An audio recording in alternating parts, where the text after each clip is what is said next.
Olá, pessoal. Boa noite. Vamos começar agora, então, a nossa quarta aula desse curso de questões.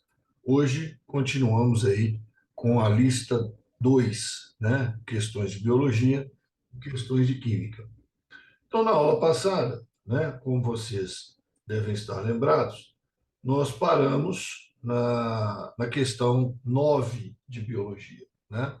Questão 9 de biologia. Questão 8 é aquela questão, né, da prova Ledor, né? Aquela questão que poucos candidatos até sabem que ela aconteceu, né? Não foi aplicada para todo mundo. E vamos aí para a questão 9, né? A questão 9 fala sobre protozoários e protozooses, né, do Enem 2020. Questão muito simples, muito tranquila, certo? Sobre uma das protozooses mais perguntadas na prova do Enem, né? O Enem pode perguntar qualquer das protozooses, mas ele tem uma certa preferência em perguntar sobre doença de Chagas e malária. Então, essa aí é sobre malária. Devido à sua ampla incidência, seus efeitos debilitantes, a malária é a doença que mais contribui para o sofrimento da população humana da região amazônica. Além de reduzir os esforços das pessoas para desenvolver seus recursos econômicos, capacidade produtiva e melhorar suas condições de vida, né? O trabalhador ele fica vários dias, né, impossibilitado de trabalhar, né? A capacidade produtiva cai, né? Prejudica a saúde da população e o desenvolvimento socioeconômico da região. Então, é um texto aí tirado de uma revista paraense de medicina, epidemiologia da malária, tal. Essa doença constitui um sério problema socioeconômico para a região citada, porque provoca, muito simples então, né? Muito simples. Está querendo saber o quê? Característica, né? Característica da doença, né? Característica da doença. Então, a malária, né? Conforme nós sabemos, ela provoca acessos febris, né? Acessos febris periódicos. Acessos febris periódicos. Deixa eu só fazer um ajuste aqui na tela, tá? Só um minutinho. Fazer um ajuste aqui. Eu fiquei sem acesso aqui às ferramentas de edição. Prontinho. Então, ela provoca crises, né, de acessos febris, né? Então, vamos ver as alternativas, né? Alterações neurológicas que causam crises epiléticas, tornando o paciente doente incapacitado para o trabalho. Não, né? Alteração neurológica que pode causar convulsões, seria a neurocisticercose, né? A neurocisticercose, que é o cisticerco da tenesóleo alojado no cérebro, né? Poderia ser uma coisa desse tipo. Não é bem uma crise epilética, né? Mas é uma crise, né, de convulsões, né? Epilepsia é outro quadro, né? Diarreias agudas e explosivas, não, malária não tem nada disso, né? A amebíase, a giardíase poderiam fazer isso aí. Febres constantes e intermitentes, associadas a fadiga e dor de cabeça, que afastam o doente de suas atividades. Correto, né? Ocorrência de febres constantes, intermitentes. Então, vai ter aquelas febres de 48 em 48 horas, 72 em 72 horas, né? É a característica da malária. Imunossupressão, que impossibilita o doente de entrar em contato com outras pessoas sem o uso de máscaras e luvas. Não, infecção viral não é, né? Protozoário, que faça com que o doente precise de isolamento. Tal, tal, tal. Então, malária, característica da malária, muito fácil, né? Muito fácil a questão, né? Os acessos febris periódicos provocados pelo rompimento das hemácias, né? Provocado pelo rompimento das hemácias e liberação de toxinas produzidas pelo protozoário no interior das hemácias, né? Então, questão 9, tranquilo, letra C. Questão 10. Essa também, né? Na prova Ledor, quer dizer, é uma questão que não caiu para a totalidade dos candidatos, né? Só para o pessoal que tem deficiência visual, não é isso?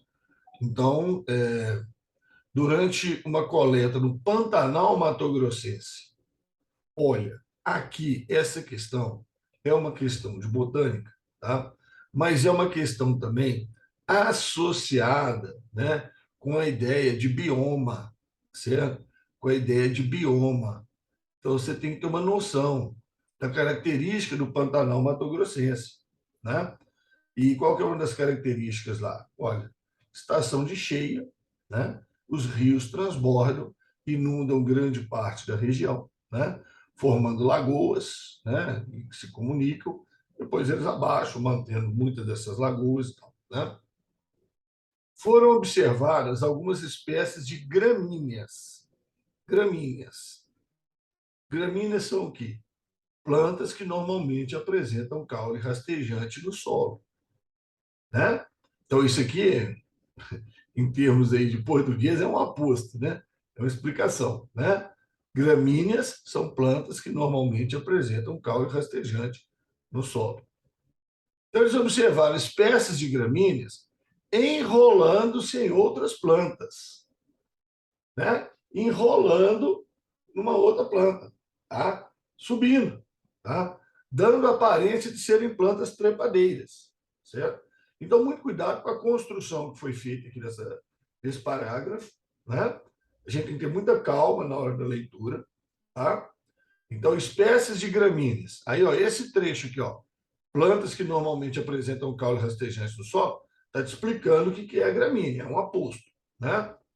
Então, tira ele. Se você sabe que é gramínea, tira ele. Algumas espécies de gramíneas enrolando-se em outras plantas, dando a aparência de serem plantas trepadeiras, né? Então, levando em conta as características ambientais do Pantanal, essa adaptação morfológica das gramíneas, essa adaptação dessas gramíneas, de crescer como plantas trepadeiras. Qual que é a vantagem disso aí para essas gramíneas no Pantanal? Tá? Captar mais luz, captar mais oxigênio, captar mais nutrientes, escapar do excesso de água, escapar da predação de herbívoro, escapar do excesso de água. Elas não podem ficar ali debaixo d'água. Tá? Se elas ficarem ali debaixo d'água, até os peixes vão comê-las e tudo mais. Né? Peixes herbívoros. Certo?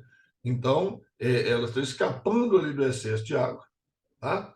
Subindo, né, naquela planta ali, né? O excesso de água pode ser prejudicial por várias razões, certo? Não é só por causa do peixe herbívoro, né? Por várias razões. E tem nada a ver com captar nutriente, captar oxigênio menos ainda, né? Porque a planta faz fotossíntese, produz oxigênio. Captar mais luz até poderia ser, mas teria que ser né, falando de turbidez da água, água escura, falta de luz, alguma coisa nesse sentido. Então, pegando a característica do Pantanal, né, com suas cheias periódicas, uma planta crescendo, né, enrolando em outra, né, aparência trepadeira, ela vai escapar do excesso de água. Tá? Ok? Essa coisa é muito lógica, muito óbvia. Tá? É uma obviedade isso aí, certo? Cuidado para não raciocinar, né, em excesso aí e chegar em outras conclusões difíceis, complicadas. Zoologia, vamos lá. Enem 2020, primeira aplicação. Aranhas, escorpiões, carrapatos e ácaros são representantes da classe dos aracnídeos, filho dos artrópodes, classe dos aracnídeos. Esses animais são terrestres, em sua grande maioria, e ocupam os mais variados hábitats, tais como montanhas altas, pântanos, desertos, solos arenosos, etc. Podem ter sido os primeiros representantes do filo artrópoda a habitar a terra seca. Opa, importante isso, né? Podem ter sido os primeiros representantes a habitar a terra seca. A característica que justifica o sucesso adaptativo, né? Primeiros representantes a habitar a terra seca, desse grupo, na ocupação do ambiente terrestre, é a presença de quê? Né? Então, o que contribui para essa conquista do ambiente terrestre? Gente, isso é uma pergunta muito comum. Né? É muito comum fazer essa pergunta em relação a vertebrados. Os répteis, né, são os primeiros a conquistar o ambiente terrestre entre os vertebrados, conquistar definitivamente, né, o ambiente terrestre. Os anfíbios são os primeiros a ir para o ambiente terrestre, mas os anfíbios dependem de água para reprodução. E os répteis eles vão ter uma conquista definitiva do ambiente terrestre, né? Porque eles têm fecundação interna, ovo com casca, né? Essas características são muito importantes aí. E entre as plantas, a gente fala das gimnospermas, né? As gimnospermas são as primeiras plantas a conquistar definitivamente o ambiente terrestre. Porque Briorta e Pteridófita, transporte dos gametas masculinos é feito pela água, né? E aí gimnosperma é feito pelo tubo polínico, certo? Então não depende de água para a reprodução. Então é muito comum falar de répteis entre os vertebrados, gimnosperma entre as plantas, e agora ele vem falando aí dos invertebrados, né? A conquista do ambiente terrestre pelos invertebrados e pelo filoartrópoda, pelos aracnídeos, né? O que eles têm que justifica o sucesso adaptativo? Tá? O que eles têm que justifica essa conquista do ambiente terrestre? Tá? O que justifica essa conquista do ambiente terrestre? Quelíceras, né? E pedipalpos que coordenam o movimento corporal. Quelícera e pedipalpo não faz nada disso. Né? Pedipalpo, por exemplo, as aranhas têm, né, do lado das quelíceras, né? Os machos normalmente usam os pedipalpos para reprodução, né? Tem a função sensorial também. Pedipalpos são as garras do escorpião, né? Não tem nada a ver com isso. Excreção de ácido úrico, que confere estabilidade ao pH corporal. Olha, o principal excreta de aracnídeo não é ácido úrico. Tá? Ácido úrico é o principal excreta de inseto. O principal excreta das aranhas é a guanina. É a guanina. Tá? Então, não é essa questão aí, não. Seria até interessante, tá? Porque economiza água. Porque economiza água. Excreção de guanina, que é muito parecida com o ácido úrico, porque economiza água, né? Porque dá estabilidade ao pH corporal. Tá? Exoesqueleto constituído de quitina, que auxilia no controle hídrico corporal. Correto. O exoesqueleto de quitina tem uma função também impermeabilizante. Impermeabilizante. Ele diminui a perda de água, tá? Ele diminui a perda de água. Então, o exoesqueleto tem uma função importante de manter a água no corpo, então ajudar a viver no ambiente terrestre, né? Não desidratar, né?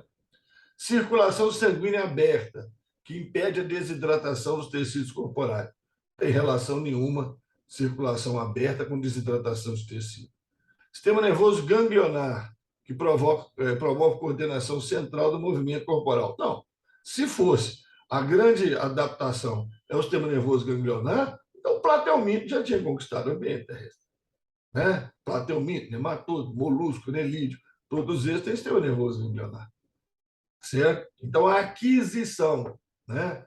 Aquilo que aparece nos artrópodes e que vai ajudá-los a conquistar o ambiente terrestre é o exoesqueleto de quitina. Tá? É o exoesqueleto de quitina. Porque ele diminui a transpiração, a perda de água. Tá? Bom, aqui eu coloquei uns desenhozinhos aqui do lado, tá? Eu vou puxar depois aqui para vocês verem completo, tá? Mas é para ilustrar aqui essa questão do Enem 2020. Gente, questão muito importante, tá? Questão muito importante. Vamos colocar aqui uma marca, tá? Questão muito importante. Estudem esse assunto, leiam esse assunto, tá? É fundamental, certo? Muito, muito importante tudo que está aqui, tá? A fragmentação dos hábitats. O que é isso? Eu tenho uma mata gigante, vou desmatar, vou desmatar essa área e vou deixar alguns fragmentos da floresta original, tá? Então vamos ver aqui. Olha essa figura aqui do lado aqui. Olha essa figura de cima aqui, ó. Tá? Olha essa figura de cima. Imagine que isso tudo aqui era floresta. Isso tudo aqui era floresta. Aí eu desmatei e deixei esses dois fragmentos. Deixei esses dois fragmentos. Então, essa é a fragmentação do hábitat. Tá? É caracterizada pela formação de ilhas da paisagem original, né? Uma ilha de floresta, circundada por áreas transformadas, né? Que aqui eu desmatei, vai virar pasto, plantação de soja, sei lá. Esse tipo de interferência do ambiente ameaça a biodiversidade. Imagine que uma população de onças foi isolada em uma mata pequena, tá? Então, aqui, eu vou colocar esses pontinhos aqui, ó, tá? Representando, então, onças isoladas nessa mata pequena, tá? Uma população de onças ficou ali, ó, nessa matinha, certo? Elas se extinguiriam, tá? Mesmo sem terem sido abatidas. Mesmo sem ninguém chegar ali e dar um tiro nessa, elas vão se extinguir. Por quê? Porque aqui não tem muito alimento para elas. Tá? Aqui não tem muito alimento para elas. Elas não vão se aventurar aqui no meio da plantação de soja, tá? Ou no pasto. Tá? Elas estão aqui restritas a esse ambiente. Né? Ou uma área simplesmente desmatada e devastada. Né? A chance de elas conseguirem alimento é aqui. Certo? A chance é aqui. Vai ter pouco alimento, elas vão ficar fracas, né? Vão adoecer, vão morrer mais cedo. Ou então, né? Mesmo que tenha alimento, elas vão cruzar entre si. Elas vão cruzar entre si. E aí, cruzamento de parentes, né? Dá problema genético. Então, a próxima geração vão nascer várias oncinhas aí com problema, não vão conseguir sobreviver. Tá? Então, com o tempo, você vai ter uma degeneração genética dessa população e elas vão se extinguir, tá? Mesmo sem terem sido abatidas. Diversos componentes da ilha de hábitat, como o tamanho, se o tamanho for pequeno, pouco alimento, heterogeneidade, o seu entorno, né? O que tem em volta dele, a sua conectividade e o efeito de borda. Efeito de borda. O que é efeito de borda? Se aqui tudo era uma floresta. Se eu faço esses fragmentos, a borda desses fragmentos, ela sofre muitas alterações. Ela sofre muitas alterações. Então, se o fragmento tem, por exemplo, 300 metros, tá? 300 metros, uns 20 metros de cada borda, 20 a 50 metros, tá? De 20 a 50 metros em cada borda ali, ó, não são adequados mais para aqueles organismos viverem, tá? Eles sofrem muita deterioração, tá? Crescimento de cipó em cima das árvores, as árvores morrem, caem, tá? Entra muita luz, cresce muito arbusto. Então, isso a gente chama efeito de borda. Efeito de borda. Procurem ler sobre isso.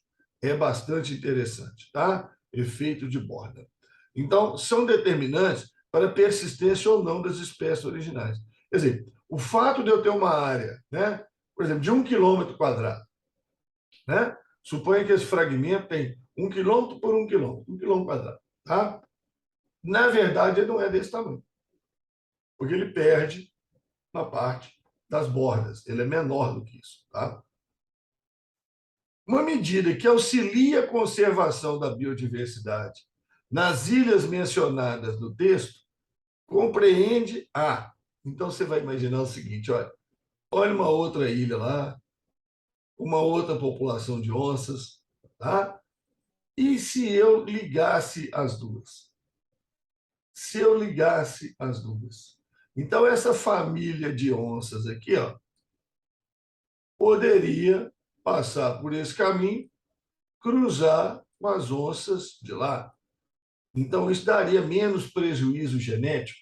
E as de lá também vêm por esse caminho, cruzam com as onças de cá.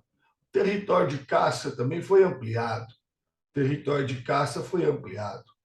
Então, isso é uma solução muito interessante, fazer esse quadrado vermelho aqui. Ó, tá? Então, uma medida que auxilia na conservação da biodiversidade nas ilhas mencionadas, quer dizer, o ideal é não ter as ilhas, né? O ideal é não desmatar. Mas já que temos, o ideal é que eu faria o quê? compreende o quê? Formação de microhábitats. Não, microhábitats é o que eu já tenho. Pequenos hábitats, não me interessa. Ampliar o efeito de borda. Aí acabou, né? O efeito de borda destrói a borda. Se ele amplia, né, vai destruir tudo. Tá? Não é ampliar o efeito de borda, não. Construção de corredores ecológicos. Então, isso é um corredor ecológico. Tá? Extremamente importante. Promoção da sucessão ecológica. Não, geralmente isso aqui já são comunidades clímax, né? Não tem que ter sucessão ecológica mais não. Introdução de novas espécies de animais vegetais. Não. Novas espécies são espécies exóticas, né? Espécies exóticas atrapalham, tá? São causa de extinção de espécies, certo? Então, construção de corredores ecológicos. Então, sugiro a vocês, tá? Lerem sobre efeito de borda. Não precisa ler muito, não, tá, gente? Um pouquinho, tá? E ler sobre corredor ecológico. Tá? Muito importante, muito interessante isso aí. Tá? E vai repetir, viu? Isso vai cair de novo, com certeza. Tá? Questão 13. Também coloquei uma figurinha aqui para ajudar a entender. 2020 também, primeira aplicação. Vendo? Ó, 2020, primeira aplicação. Mesma prova. Mesma prova. Tá?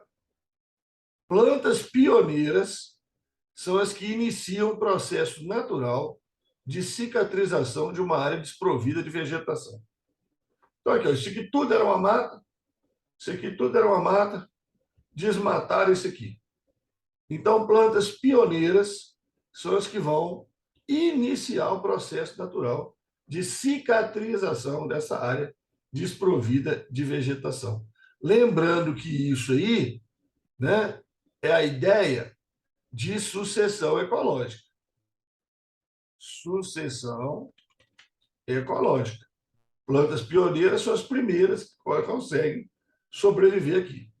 Em geral, tem pequeno porte, cresce muito rápido, desenvolve-se a pleno sol e são pouco exigentes quanto às condições do solo. Olha que coisa importante, ó. Tudo isso aqui, ó, importantíssimo.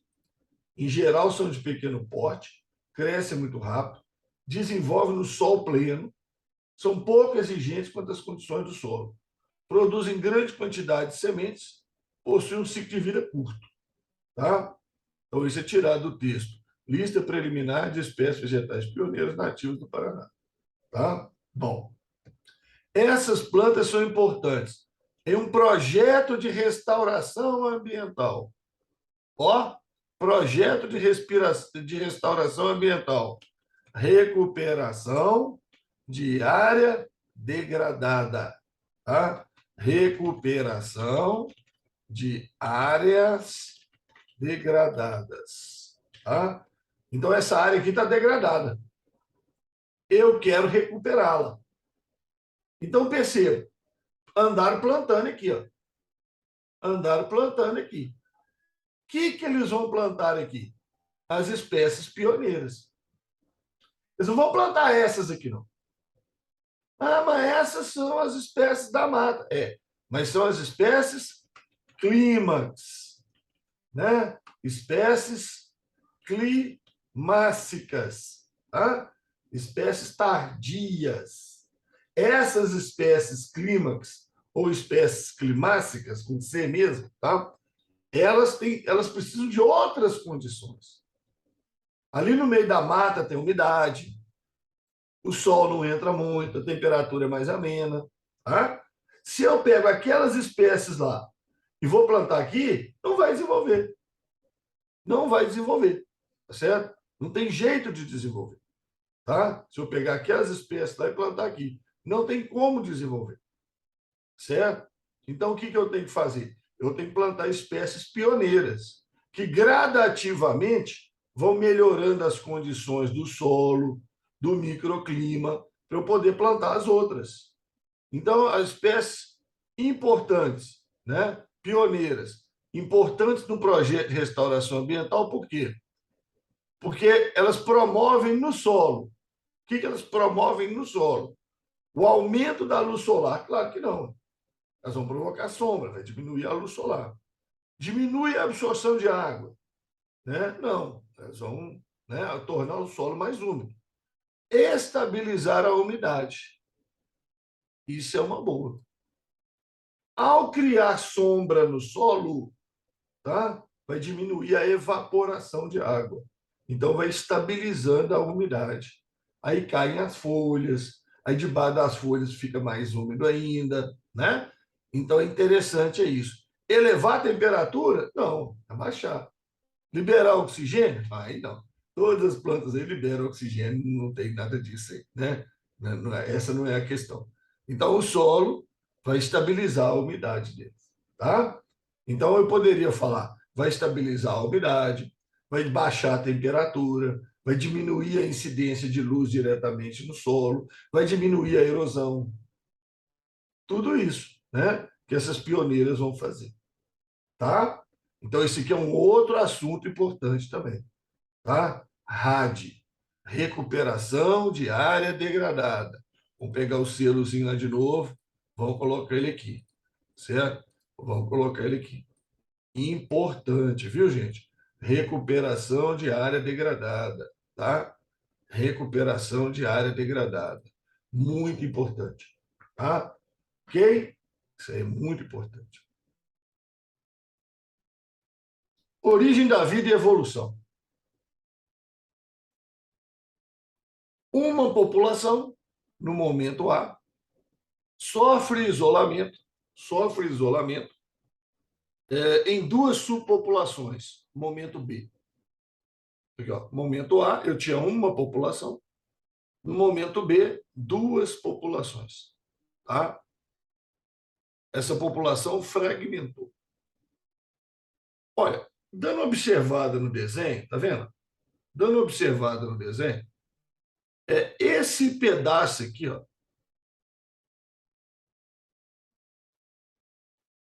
separou desse aqui. Esse pedaço separou desse aqui, tá vendo? Tá vendo lá no final? Tá? Então, tinha uma população A e ela fragmentou em duas. Como é que isso acontece? Como é que isso acontece? Ó, um rio, por exemplo, se formou aqui no meio. Tá? Um rio, por exemplo. Né? Uma barreira geográfica. Uma barreira geográfica. Então, eu tinha uma espécie aqui, né? Uma população. Uma população é uma espécie. Né? População é um conjunto de indivíduos da mesma espécie. Sofreu isolamento em duas subpopulações, ainda da mesma espécie. Por um fator de isolamento, né? Que pode ser um rio, né? Isolamento geográfico. Passado um tempo, essas subpopulações apresentam características fenotípicas e genotípicas que as distinguem, momento C. Tá? Então é aquela história. Olha aqui do lado, ó. Eu tenho uma população de besouros original, vivendo no mesmo ambiente. Aí tem besouro claro, escuro, tudo é jeito. Aí um rio, ó, separou esse ambiente em dois. Alopatria. Alopatria. Estabeleceu-se um isolamento geográfico. Tá? Aí, ó, de um lado, foram favorecidos os besouros mais escuros, ou esverdeados, aí, se você quiser. Do outro lado, os mais claros, os amarelados, amarronzados, se você quiser. Então, aqui, ó, formou raças diferentes, subespécies. Eles ainda são da mesma espécie. Se eu pegar um besouro daqui, cruzar, dá descendente fértil. Agora, se passar muitas gerações, tá? Pode formar espécies diferentes. Pode formar espécies diferentes, tá? Formou novas espécies, especiação, porque estabelece isolamento reprodutivo. Eles não cruzam mais entre si, mesmo que passem a viver no mesmo ambiente. Mesmo que o rio desapareça e eles passam a viver no mesmo ambiente. Então, aqui, gente, a questão é isso, tá? Só que você tem que ter muita calma, porque o desenho não está uma maravilha. Separei a população A em duas. Elas se tornaram diferentes. Com o tempo, se tornaram diferentes. Aí eu te pergunto, em C, é a mesma espécie, ainda são da mesma espécie, são raças, subespécies, tá? Ou já são espécies diferentes, né? Essa é a dúvida. E C, elas ainda são da mesma espécie ou são de espécie diferente? Aí é que vem a interpretação. Olha aqui, ó. Se eu juntar essa de cima com essa de baixo, aqui, ó. Essa de cima, olha que a setinha está dizendo isso, ó. Se eu juntar essa de cima com essa de baixo, de novo, entendeu? O rio sumiu. O rio sumiu. E virar uma população só, com mesmas características genotípicas e fenotípicas, é porque elas cruzaram entre si. Então, elas ainda eram da mesma espécie. Tá? Ainda eram da mesma espécie. Ah, mas ficou diferente da original. Mudou, né? Mutações aconteceram aí. Não quer dizer que vai voltar no que era antes. Até pode, mas não quer dizer. Tá? Então, aqui, ó. Se elas ainda eram da mesma espécie, vai acontecer D2.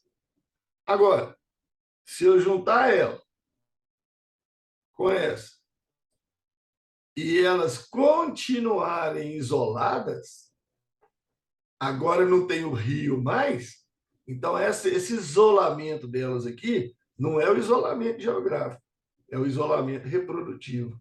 É porque elas viraram espécies diferentes. Tá? É que elas viraram espécies diferentes. Então o desenho não ficou muito claro nesse sentido. Tá?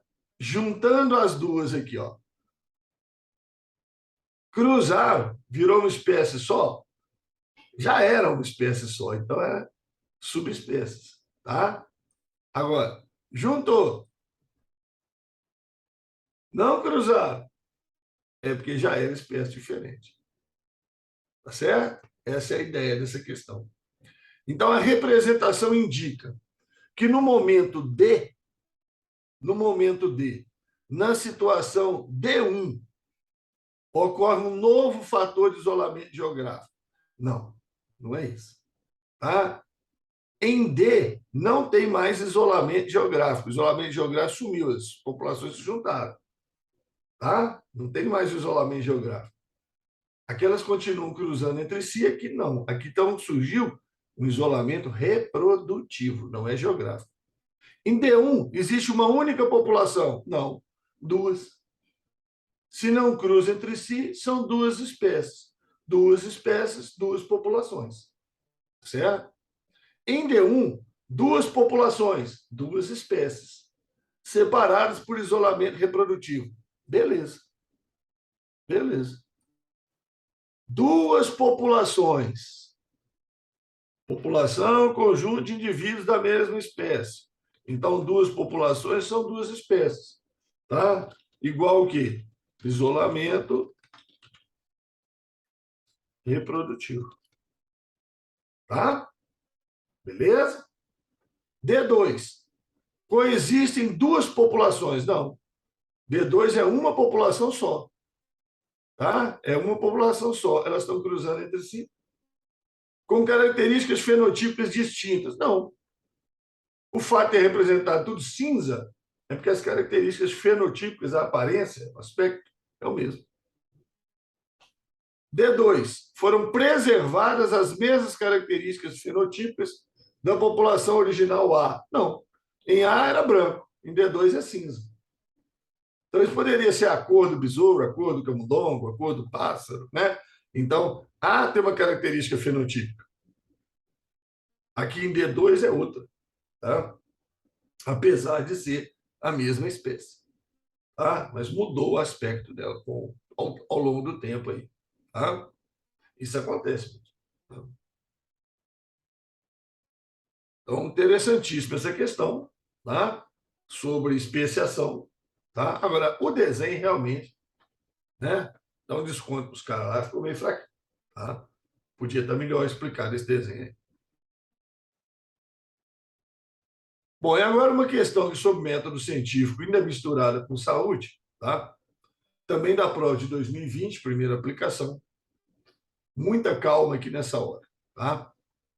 Em uma pesquisa, estão sendo testados 5 quimioterápicos, medicamentos de quimioterapia, substâncias químicas para matar tumores, quanto à sua capacidade antitumoral.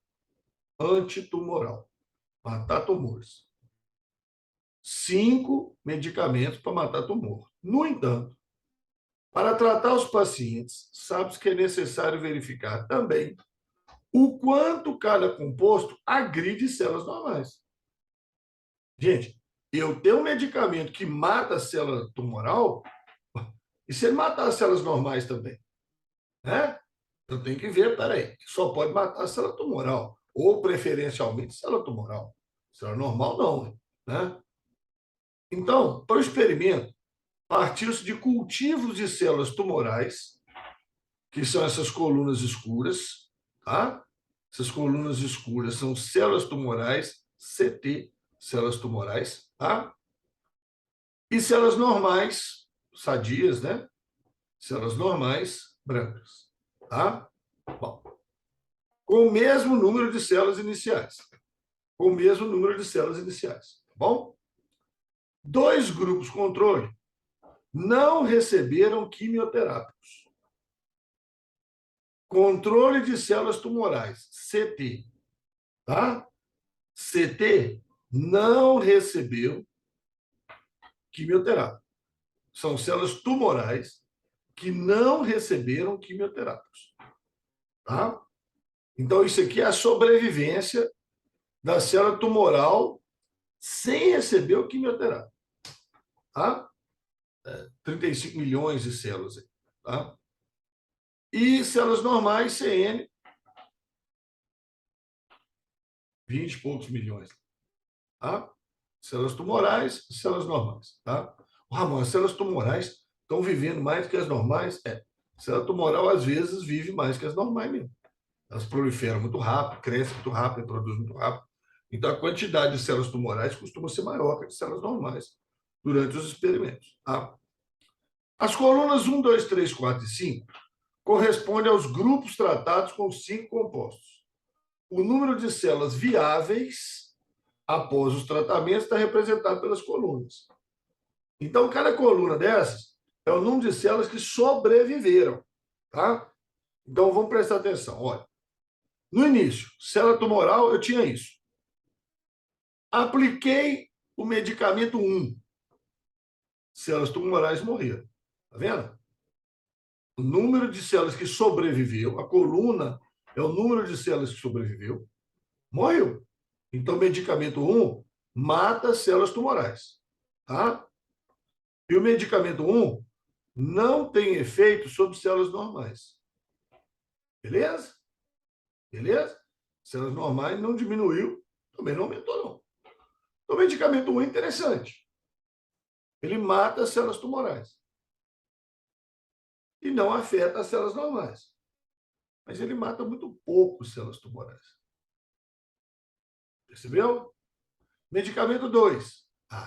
Medicamento 2 matou muita célula tumoral. Matou muita célula tumoral.